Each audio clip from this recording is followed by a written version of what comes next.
Hello everyone and welcome to my presentation. My name is Felix Stern. I'm a PhD student at TU Dortmund University, and today I will show you some results of our investigations we are currently doing together with our partners at University of Duisburg-Essen. The presentation is titled Influence Assessment of Artificial Defects on the Fatigue Behavior of Additively Manufactured Stainless Steel 316 LVM. So let me first give you a brief overview. I will start with some motivation behind our investigations. Then we see the investigated material and our testing setup, which is followed by the results. And at the end, I will shortly sum up everything and tell you about our further tests for the future. So let's start with the motivation.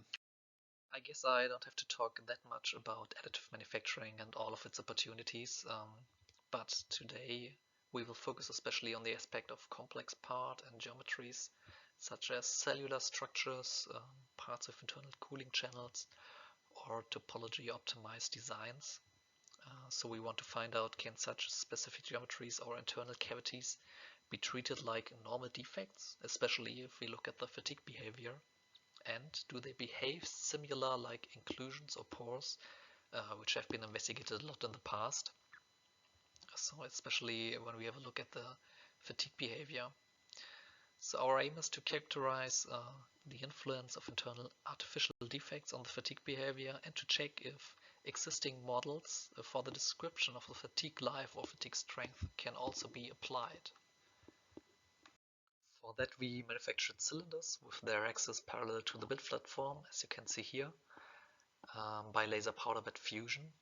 The supplied powder was the authentic stainless steel 316 LVM, which is very similar to the 316L, but has an increased corrosion resistance. So the specimens were printed on an EOS M290 system with custom parameters, which you can see here, and by that we reached a density higher than 99.9%. In total 4 different batches with either no internal defects or cubes with 0.3, 1.0 or 1.5 millimeter edge length were manufactured, with the defects being directly in the middle of the specimens to investigate the influence of the defect size on the mechanical properties. So after that we machined fatigue specimens according to this drawing here out of the cylinders and polished them to prevent any failure from the surface. So before testing, some specimens per batch were scanned by microfocus computer tomography to characterize the cubic defect. The resolution we achieved was 8 microns, so we could also use the results to get some information about porosity in the specimen's volume. And we also did some microstructural investigations such as optical microscopy and hardness measurement. And we did mechanical tests on a servohydraulic testing system. Tensile tests were done only by one specimen per batch, as we focused mainly on the fatigue behavior. And the fatigue tests were done at a stress ratio of -1 at 20 Hz, with stress amplitudes between 260 and 420 megapascal up to 10 million cycles. After that we also of course did some fructography by SEM. So let me first show you the results of micro-CT for the batches with defect. As you can see, the defects are nicely aligned directly in the middle of the specimens. And you also can see some characteristics. So for example, there's of course still remnant powder inside of the cavity. And there are 3 quite smooth edges and 1 rougher side. So the upper one, which is the so-called downskin side, where the laser directly met a high and thick layer of powder. And based on the results we did some image analysis by thresholding the gray values with image J, and here you can see that the defect or the intended defect size was not fully achieved for all batches. So however, the bigger the defect, the less the deviation. And for further analysis, we use the CT-based defect size in terms of the square root area parameter by Murakami. I won't say that much about the microstructure, except that it is as expected. So we have typical PBF-LBM microstructure with melt pool boundaries and the columnar grain growth along the build direction or temperature gradient. You can also see that there is no difference in Vickers hardness regarding the investigated cross-section, which is in both directions around 237, 239. The tensile test showed that with increasing defect size, we have a decrease in yield stress, tensile strength, and fracture strain, which is not really surprising. So however, reference and 0.3 batch are very similar, and the step from the 1.0 to the 1.5 batch are very significant. When we look at the fatigue tests, we have a very similar test. So reference and 0.3 batch are almost identical, followed by the 1.0 and 1.5, so that we can say there's a direct correlation between fatigue life and defect size. And here you can also see the values, especially for the fatigue strength. You can see that it is decreased from 290 to 210 from our defect-free reference batch to the 1.5 defect. The similarity between the reference and the 0.3 batch could be fractographically explained. So we did not find the 0.3 defect on the fracture surface, but all specimens from reference and 0.3 failed from the surface. So either really small process-induced defects at the surface, which was the case for only one specimen, or cracking from slip bands on the surface. All specimens from batch 1.0 and 1.5 failed internally, as you can see here from the downskin side of the defect where the crack started. As you could already see, we have received the square root area of the defect by macro-CT, and we also measured hardness, so it's quite obvious that we want to use the square root area parameter model by Murakami. As we only had defect-initiated failure from the inner defects of batch 1.0 and 1.5, we can use the factor of 1.56 for internal defects and just fill in hardness and defect size to calculate the fatigue strength, which is found here in the table. And compared to our test results, we showed beforehand. Additionally, we can plot the ratio of stress amplitude to calculated fatigue strength versus the fatigue life to achieve this diagram here.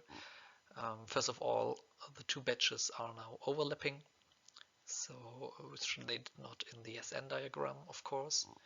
However, normally it is expected that the results meet here at the cross-section of 1.0 and 10 million cycles. It's not the case in for our tests, so we can say that the model underestimates the fatigue strength, which you can also see when you compare the values here. For example, for the 1.0 it's 250 from our tests and 176 for the Murakami model. Another possibility is to use a Kitagawa-Takahashi diagram or a modified version here by El Haddad. So we took the stress intensity factor threshold delta KTH from literature and used the fatigue strength for our reference batch as defect-free state. Y was defined as 0.5 as we still have internal defects.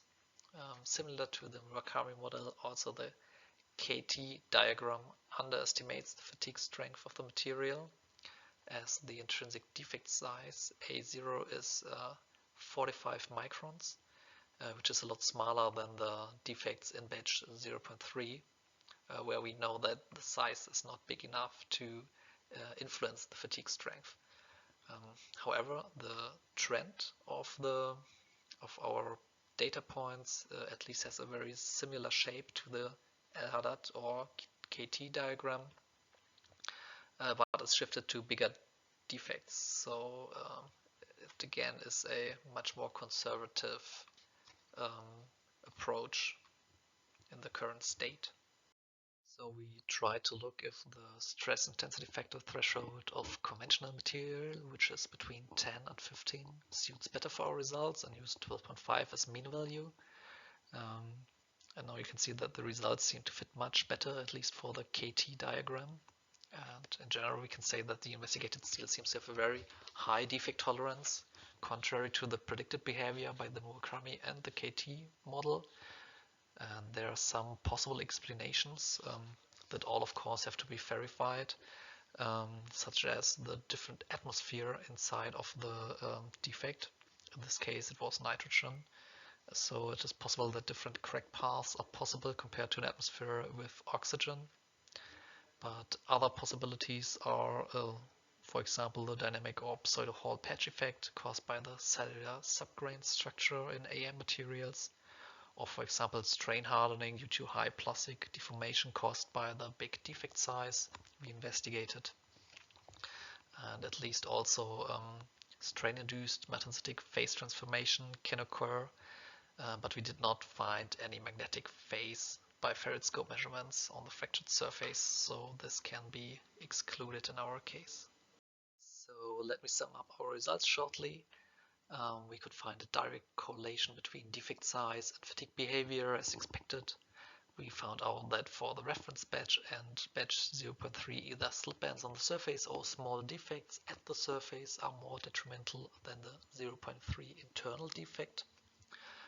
Both of the applied models are in its current state quite conservative and underestimate the defect tolerance of the steel. The mentioned explanations, which of course have to be verified, cannot be that easily considered in the models, especially the possible influence of atmosphere inside. And in future we plan to do further tests with different defect geometries and also position in terms of distance to the surface. And additionally, the microstructure after fatigue has to be characterized in detail. If you're interested in our research, here you can find some papers to this topic and more information, of course, on our homepage. Last but not least, I want to thank the German Research Foundation for their financial support. And this is my last slide, so thank you all for your attention, and if you have any further questions, don't hesitate to contact me.